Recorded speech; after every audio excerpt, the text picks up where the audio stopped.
So before I get deep into the kind of workbook and the workbook development, I'd like to share some background on the Sustainable Growth Coalition. So the Sustainable Growth Coalition is a multi-sector partnership of businesses with a Minnesota footprint, harnessing their expertise to equitably advance the circular economy. And let me just advance my slide so you can see it. Our vision in the Sustainable Growth Coalition is to develop innovative and equitable pathways within the region to advance the circular economy. We envision a transformative economy where all energy is renewable, waste is eliminated, and natural, social, and human resources are protected and preserved. That more encompassing view of the transformative economy, which includes human resources, was something that we adopted in 2024 in our new vision as part of our work to kind of incorporate environmental justice throughout the whole of the coalition. All right. So here is a list of all of the members currently involved in the Sustainable Growth Coalition. So you can see it's a diverse group of organizations with diverse interests. In 2023, we started doing small projects to give all of our members at least one project that overlapped with their work. And so here is a picture of kind of that kickoff meeting of those projects. This workbook project initially started as an environmental justice key performance indicators project, or as I might abbreviate it to, EJKPIs. We had members approach us in the past to think about EJKPIs, and in 2023, we were working to integrate environmental justice into all of our work. Members kind of voted on the different projects that they wanted to pursue for the year, and this project rose to the top. We started with this very broad frame of environmental justice key performance indicators, but then as we started this workbook and started to get into the work, we quickly realized that frame was far too broad. And so Alyssa Lawler and then Tonya Draughn, my co-lead and experienced community organizer, suggested starting with just a focus on key performance indicators for doing community engagement in environmental justice communities. So I'm now going to turn it over to Tonya to discuss how we went from this kind of broad community engagement with environmental justice key performance indicators project to the workbook that we have today. Oh, and Tonya, you are muted. I can't talk very well that way, can I? So thank you very much, Britta. So Tonya Draughn, Senior Partnership Manager here at Environmental Initiative. This was a great project for us to take on. So initially, again, we didn't decide initially to create a workbook. We were trying to figure out what we were going to do. And what we also needed to do is check with our members to see where they were on with their community engagement. Do they do community engagement? What did that look like? And then also kind of get us in touch with some people that do really good community engagement around environmental justice. So looking into some organizations and some people that have made this part of their life or part of their career is something that we wanted to do. So one of the first things we did is we took a survey of all of our members just to kind of gauge where our members were with their community engagements. What did they do it for? Who did it in their agency? What did it look like? What was the purpose? And then after that, we engaged in some conversations with some people that do it really well in the community. So we talked to Carolina Ortiz with Copal on the community cumulative impacts bill and the work they're doing around that. We talked to James Trice with the Environmental Justice Coordinating Council, EJCC, which is a great group that we partner with that teaches people how to engage around environmental health that come from the community that might not have the educational background. So we talked to him about the work he's done and the purpose of EJCC and the work that EJCC does with going into the communities and engaging communities on environmental justice. We talked to Sam Grant on the social determinants of health. So how do our communities value health, and what does that look like in their environment? What are the environmental factors that fit into what communities engage around and what they view as their health and wellness? And then we also talked to Mike Harley and Bill Dressler with Environmental Initiative to talk about their change and their switch for the organization itself for Environmental Initiative to take on environmental justice as their theme and to do work around that and to see what that looks like as an agency that's well known to do that as a white-led agency. What does it look like for them to really step their foot into environmental justice? What were some of the things that were pitfalls for them, or what are some things that were successes for them? And we thought it was really important to have these conversations just to really ground us in the work that we were going to be doing around community engagement, to understand how purposeful it can be and how it can be a success, and then also some things that are some pitfalls and things that happen to you or could happen to you as well. So we wanted to understand that whole picture. If you can go to the next slide, thank you. And so from there, we wanted to sit with our members and to figure out what should we do with all this information that we just learned about, the survey that we took and things like that. And so we wanted to really begin to focus on something that's tangible, something we could really put our hands around, something that we could really produce. And so the idea of a workbook came along. And one of the things we really wanted to do is make sure there was an interactive workbook. So we don't want it to be sitting on somebody's desk as a guide for somebody to use, but we want to be able for companies and people to be able to put their information in, to utilize activities to really get some meaningful information back so they can gauge where they're at, how to perfect what they're doing to prevent them from falling into some things. So we really wanted to have a workbook that people could use in regards to that.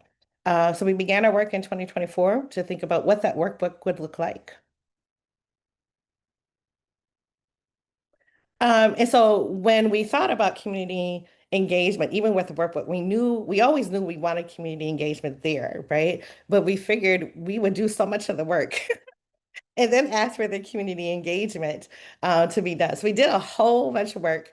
And then we were talking about, hey, this is our draft. We're going to be so happy with it. And then we went to our members, and our members were like, well, where's the community engagement piece in the workbook? And we're like, it's coming. We're going to give it to the draft. They're like, well, no, no, no, no. Before you even finish the draft, get the community engagement going now so that you can understand what the community wants, what people think should happen, and things like that.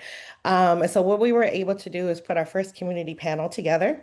And what we tried to do initially was try to get a whole bunch of people from the environmental world that volunteer their time or work on environmental justice issues, people that we know work in the community, try to get them involved. So we engaged people like EJCC. We engaged people that do, like James Trice. We called him back again and said, hey, tell us what you think about the work that we were doing so far. And then we also have some other organizers. So I'm an organizer in my previous life, always in my life.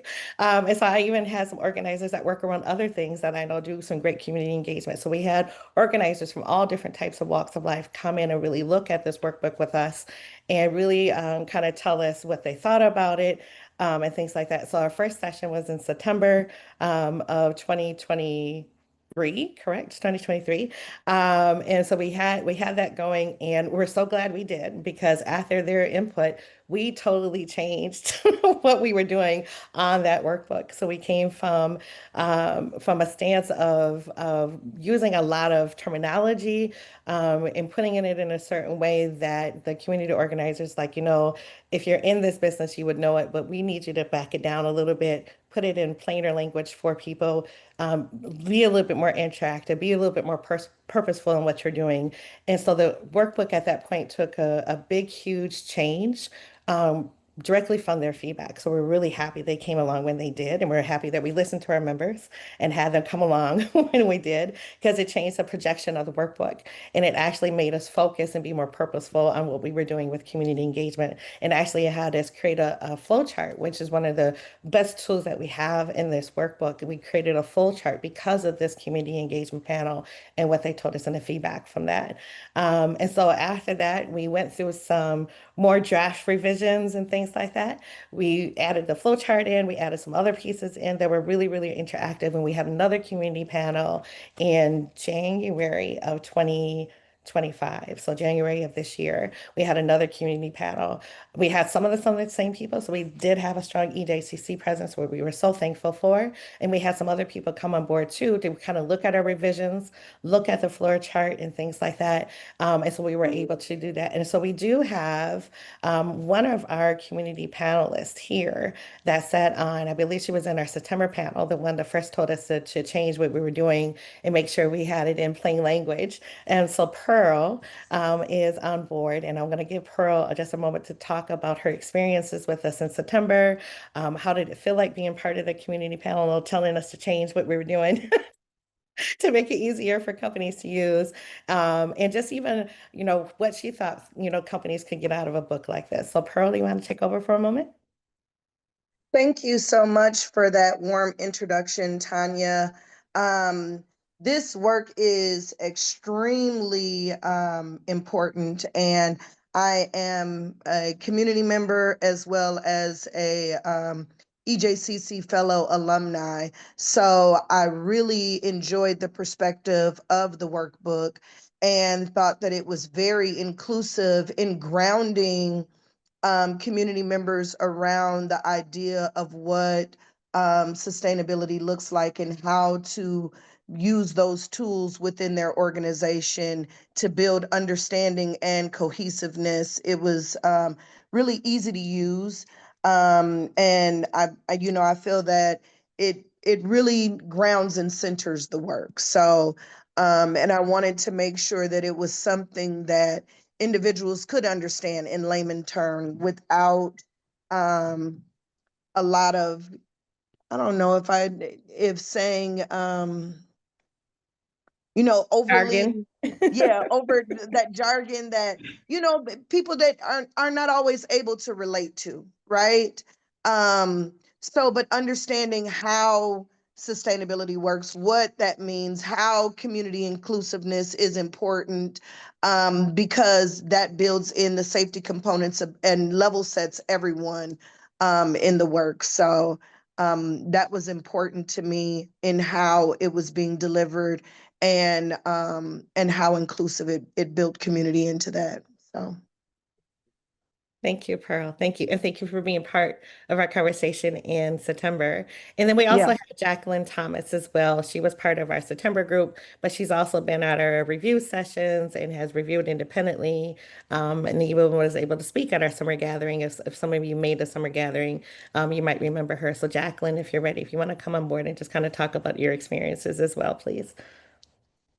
Thank you, Pearl, as well. you're welcome.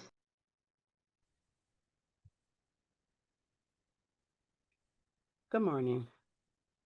Good Hi, morning. girl. Hello, everyone. And you kind of just wanted me to kind of talk about my experience and my take on it. Is that correct, Miss Tonya? Yes. All right. As Tonya said, my name is Jacqueline Thomas. I go by Jackie. Most people call me Jackie. I was very interested in sitting on this panel, and was excited to accept it once Tonya asked me about it. It was very critical, I feel like, for me to be on it, being in the work that I do with families and communities and activists and in the community and organizer in the community with families. Families are our communities. Families work in your organizations. So this workbook, this tool for sustainable growth, it's a tool that I feel is very easy to use for businesses. It was important for me to make sure that as same as Pearl said, that the jargon wasn't in, just make it simple. What does it look like to be simple? And we tried to make it, and it was important for me to make it simple, leave out that jargon. So the work that we wanted to be done in our communities with the businesses, being mindful of sustainable growth and sustainable justice with environment in all communities is upheld. So the way to do that is try to make it be simple. And that's what my aim was. And I think everybody at the table, I heard Pearl say the same thing. So it was important for me to be at the table to make sure of that for my community and make sure that our businesses have a tool that they can use that the community was at the table to put together, so you can know what you can do for the community to help this community be sustainable in environment and try to make it less injustice and move more to justice. So that was very important to me. in this workbook. I have it right here. That's why I kind of keep looking down because I do look at it. I have it here in my home, and this is, I think, probably one of the older versions because when I looked online from the link you guys gave me, I was like, oh. So the workbook, I hope you guys use it. I just have to give a couple of quotes before I kind of get off. It makes me think about these two quotes, and I think I shared it before because they're important when community businesses and organizations are doing the work. Ida B. Wells, a Black journalist, she says one of her famous quotes is, "The people must know before they can act." So you have to know what the community needs, and you have to understand it and how to do it. And I think this workbook gives that from the community, and you're being made aware before you can act. And we're asking you to act. And Martin Luther King's famous quote is, "As a Black activist and more, injustice anywhere is a threat to justice everywhere." So the more that your businesses can make the injustice of environmental injustice become justice for all communities is wonderful. So thank you for allowing me to speak, and I wish you guys all the best there. Oh, I'm sorry. I didn't realize, I'm sorry that I had accidentally taken turned my camera off. So I wish you guys well. I hope everybody, it uses the tool, jumps on board. If you have questions, make sure you guys, get the questions answered so you can use the tool and make our communities justice with environmental justice. Thank you. Thank you. Thank you. All right, we just have a few more things to share, and then I am, before we kind of end today, going to end up sharing the workbook and just kind of highlighting some of the things that came up. So thank you so much, Jackie and Pearl, for speaking today and for all of the work that you did. These edits that they gave us make it clearer so that we had a better flow, get rid of the jargon, and then really make it actionable. So adding in more worksheets and just making it short and easy to use were really pivotal in creating the workbook that we have today. And we did compensate and continue to compensate our community reviewers for our time. All right, and something is going wrong with the screen share. So let me actually share my correct screen. Sorry about that. All right. Is that the right screen? Can you all see this kind of finalizing the workbook sort of thing? Yes, Yeah, I can see the great. screen. Yes, sorry about that. So we incorporated the edits from our community reviewers from October to December of 2024. And then they had another panel check-in in January 2025, gave us a few edits and kind of finalized it from their end. And then we actually took it back to our businesses from January to May of 2025 and said, hey, can you look this over? Can you let us know what works the best? Can you let us know what changes we need to make?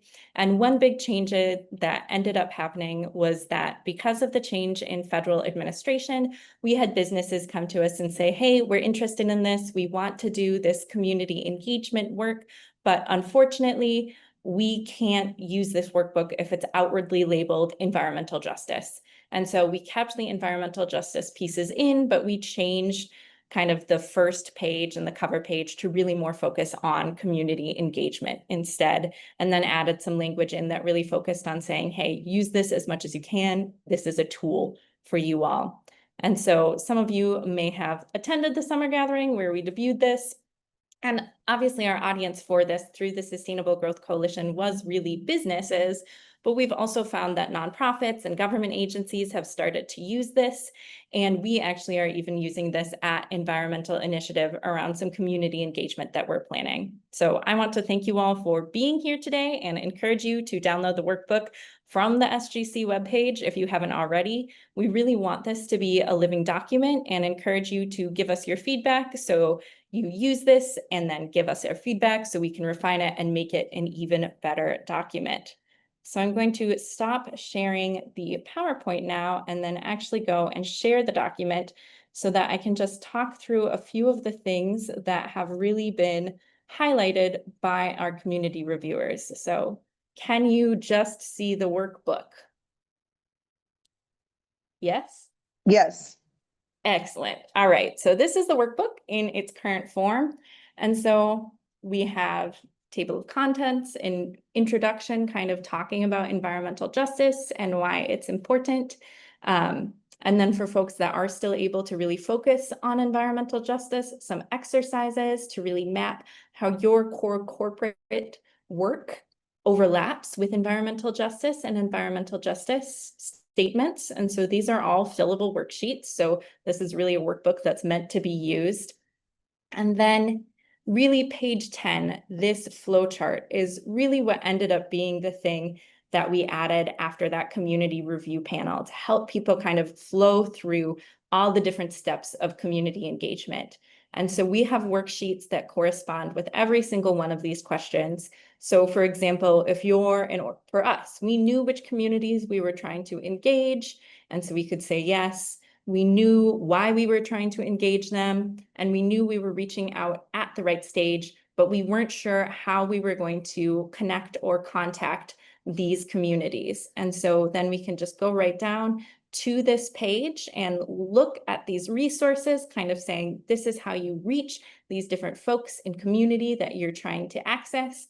And then it actually makes us fill it out and use it. And then this can end up being your community engagement plan once you've gone through and filled out all of the spreadsheets. And then at the very end of the workbook, we do have community engagement best practices just listed. So for folks who are maybe like, I just want a quick primer on what these best practices for engaging the community are, we have them all listed on the last few pages of the workbook, and then just kind of have an overview of what we talked about today, of who was involved in the development of the workbook and why this came about. So with that, I will open it up for questions.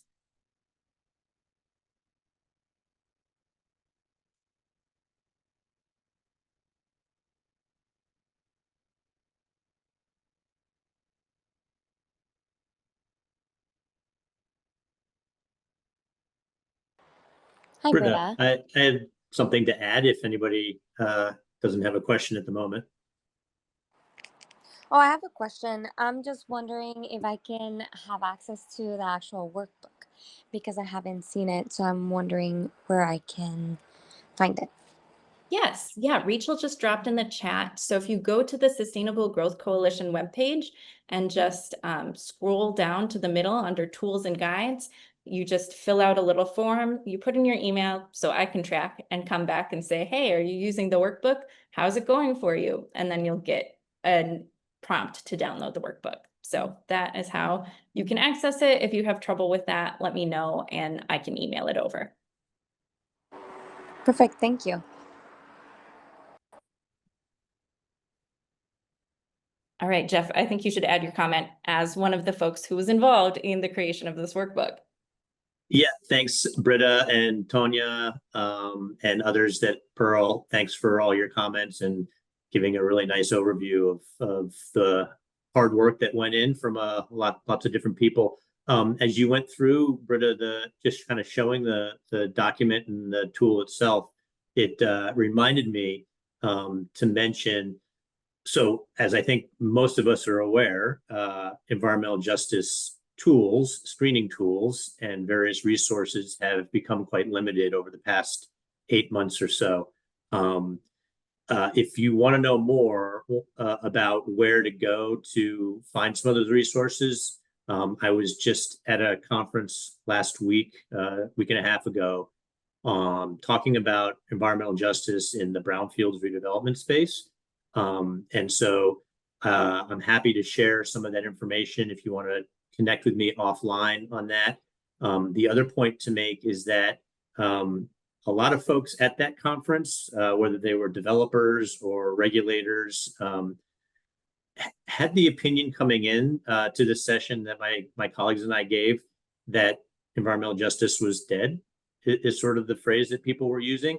And the point of our session was that it's actually not. It's certainly has some challenges at the federal level, but the resources and the movement forward has moved to state level in many situations. And so certainly here in Minnesota, and I know people on this call are probably representing different jurisdictions, but we're one of those states, along with many other states in the U.S. that have moved forward with their own environmental justice and community engagement guidance. And in some cases, specific example in the brownfields redevelopment space, there are a number of states that have community engagement and environmental justice stage gates, much like we saw in the sort of the flow chart.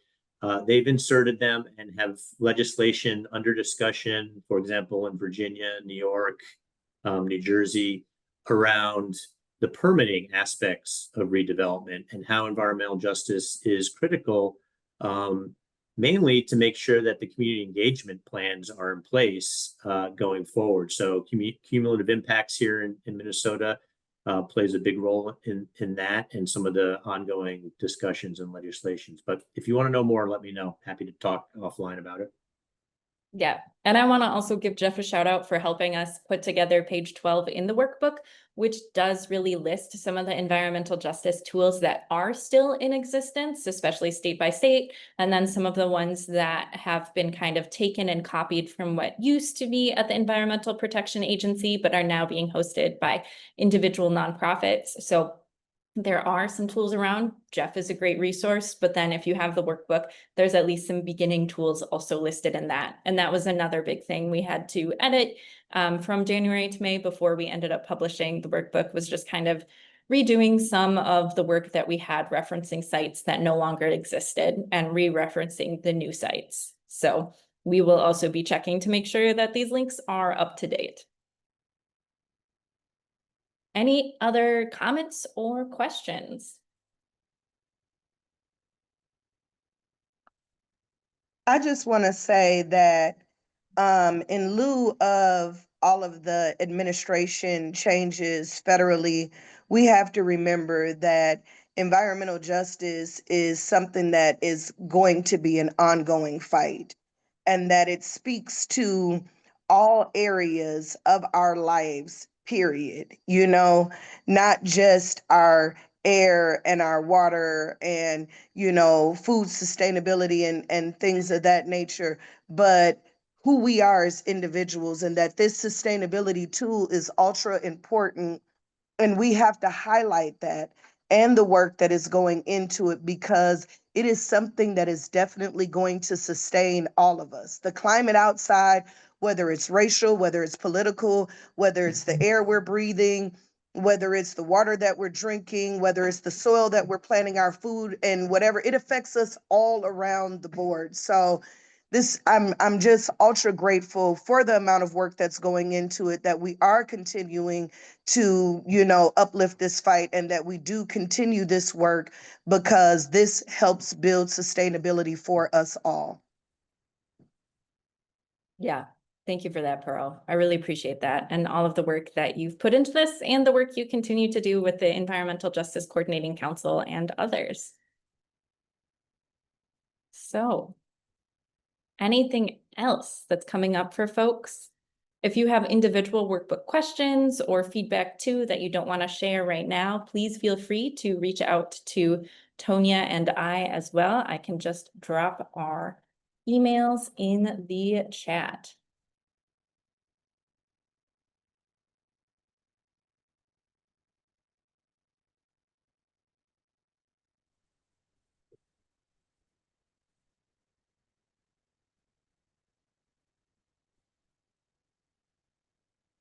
All right, Mike. Could I ask Tonya and Britta for you to share a little bit about how you're hoping businesses, communities will use this, how we might be helpful in that, sort of invite some application Yeah, of what we sure. do. Yep. I mean, this is obviously a workbook that works especially well if you are planning to start a new project, or if you're starting either a new development or something new where you need to have community engagement involved from the outset, either regulatorily or as just a way to be a good neighbor, because we do see benefits and did outline them in the workbook of actually having the community on board when you bring something new into it. So new programming is obviously one big thing, but one thing that we're doing here too is if you have a program that has community engagement that has not been going well, kind of going back and reassessing, because one of the big things that's in the workbook is which communities are you actually trying to engage? And I think often when we say community engagement, it's just a very broad brush sort of thing, but actually dialing down into who do you actually need to engage to make sure that you have folks, and are you engaging the right folks from that community so you actually have that feedback. And so kind of rethinking community engagement programs as well. Those would be what I would say really are the use cases we're starting to see for this, and have designed this around, but also want to see if Tonya has anything else she wants to add. Well, kind of a surprise to us that somebody had reached out to us that was a funder, and they were going to require their grantees to do community engagement. I thought that this would be a useful tool for them to use when they're thinking about what their community engagement would be for that grant, to be able to plan it out and use some of the tools that we had in this workbook. So we're envisioning this being able to be used anytime community engagement comes up at the table, hopefully, right? When you're a budding company or you're a company starting a new project, or you even want to just even see if what you're doing is good, or if you're not getting good results, right? What can you go back and overlook again to see how you can change things up, and are you doing the approach right? So I could see it being used in a lot of different circumstances, but that grantee and funder one was one that we didn't even think about, and it was a surprise. And we could see that being used for other funders as well, as being able to say, hey, there's this tool. We want you to think about the engagement before you go out there and do it. Use this tool to be able to do that. So I think that was a nice surprise as well. Yeah. Yeah. I think Jeff, good point too, is that this could be used for things related to climate action planning as well. And I think too, with this, because we have the worksheets, because this is so individualized and something that you could save multiple copies of and use over and over again for different community engagements, we do really want it to be a reference. So if you're going to be starting community engagement, or if you're trying new things, go back, answer these questions. Hopefully they will not take you that long, and really dig into what you should use this for. And so that is part of the reason we want feedback. Like, is this helping you improve your community engagement? If not, where are you starting to run into barriers? Where might we still have some jargon that we need to really work through? And we wanted to make this something that people continue to use, and something that people continue to fill out and use over and over again. It's not supposed to be a reference as much. It's supposed to be a living document for you all too, that you keep moving forward and keep using for different community engagements throughout all of your work. We built this off of lots of other workbooks as well. I'd like to give a shout out to the Form the Future's Business Guide to Advancing Climate Justice. But that workbook is much more of a reference. It's very large, it's long, it's not as worksheet based. And that is one of the reasons we really wanted this to be interactive and worksheet based. So it's something that you can personalize for your individual work. And I would say if you have companies too that are branching into new areas or new products, something that they don't usually do, and they're just kind of testing the waters to see if it's something they should get into, this would be something that kind of could get them some grounding as well. So thinking of it as, like Britta said, as a living tool, as opposed to something that's just sitting on somebody's desk, is our hope for this. And that at some point we can even make it interactive, where people can just go online and have their whole team fill out things and get something back. So that would be some hope for us to do this in the future. But really just rolling it out this way, we hope it's going to be utilized and people can give us even more feedback about it now. Yeah. And if you end up using the workbook and then it's completely filled out and you're like, oh no, I wanted to use it for another thing, it is infinitely downloadable from our website. So you can feel free to download new copies and save it for every single different project that you're working on that uses community engagement. And I think one thing that I've also seen for us is, even if you have a community engagement program that's fairly robust and successful, it's nice to just run through those questions again and say, oh, I'm doing this, I'm doing this, I'm doing this. Oh, this is actually a blind spot for me. So not only to help develop new programs, but to assess your current programs.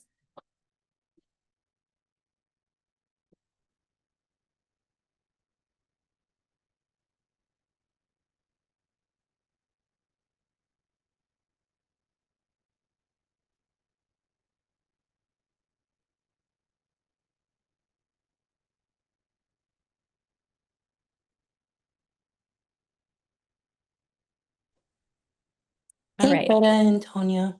Um, I'm wondering if you could spend a little bit of time giving more examples of questions that the workbook answers, um, just in case people may have missed that, um, or if it would be helpful to spend a little bit of time on the flow chart and show it for a little bit longer.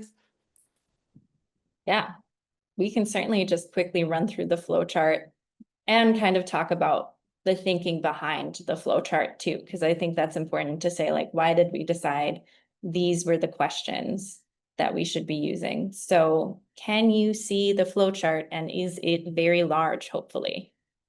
Yes. Perfect. All right. So really to start, the first question is, do you know which community or communities you're trying to engage? And this is because a lot of times I think we maybe think we know, but haven't actually dug in, and we're just like, we're engaging the community. That's who we're engaging. But that's a very broad and diverse term. So really digging into which specific communities you are trying to engage. And so kind of going back to this, figuring out which communities are maybe environmental justice communities for you, figuring out which communities are actually material to your specific work, and then coming back up and then saying, okay, if you know your specific communities you're trying to engage, do you know why you're trying to engage them? Really kind of getting folks to walk themselves through, this is why we're trying to do this engagement. And when we're doing this engagement, this is what we're thinking will be the benefits that will come out of this for communities and the challenges, because we know there's often a lot of community engagement, especially with environmental justice communities, that doesn't necessarily think about, okay, what else is going on for them? How will this actually lead to tangible things for the communities?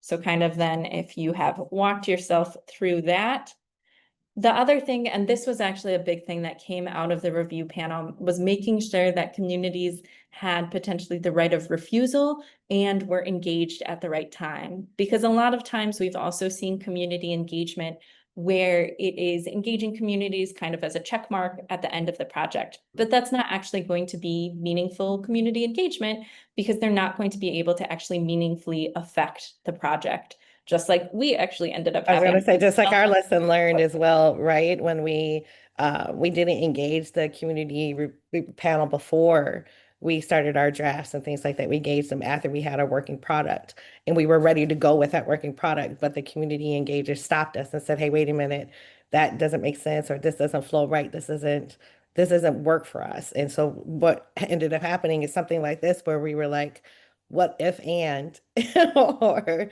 how does somebody go through that journey of creating their community engagement and starting from the very top of who to recognize for that and who they're doing it for? Because even within a community, there's different people in the community, there's different leaders you need to engage, there are different methods. And so hopefully a lot of this flow chart is going to work us through that as well.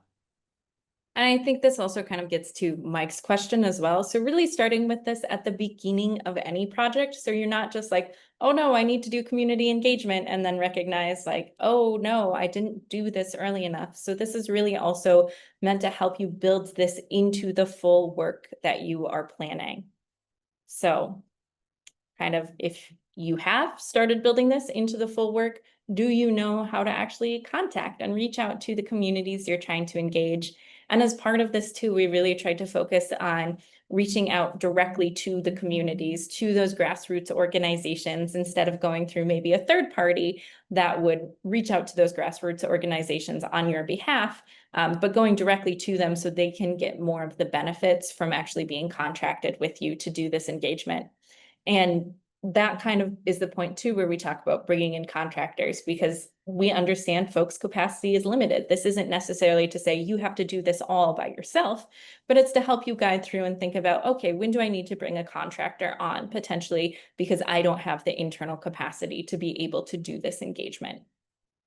So then really thinking about, do you have a communications plan with this too? Because one other big thing that we have talked about and seen is communities being engaged once and then never hearing what the results of their engagement were, never being involved in kind of the next steps, and not being looped back in. So really going to and creating less of a transactional relationship where it's like, oh, we're going to do this project, we'll engage the community, we'll get that checkbox, and then we'll move on. But really making sure you have a community communications engagement plan too, to say, okay, we're going to engage you at X, X, and X stages of the project, so you know what's happening, so you can hear what the decisions are, so you can hear how we actually used your feedback and then move forward. Tonya. Really just creating some strategies around your community engagement, right? So who you're engaging, how you're engaging, when you're engaging, how many times you're engaging. So creating that strategy that's going to set you apart and make you be successful in your engagement overall. Yeah. And I think that how many times is the last kind of part we have, because we know, especially environmental justice communities are often engaged a lot. And there may be other folks already engaging the community you want to engage. So thinking about ways you can partner so that we don't have engagement fatigue for these communities too. And really thinking about too, how are you compensating folks for their engagement with you to give you this feedback that you need? Yeah. Anything else you would add, Tonya?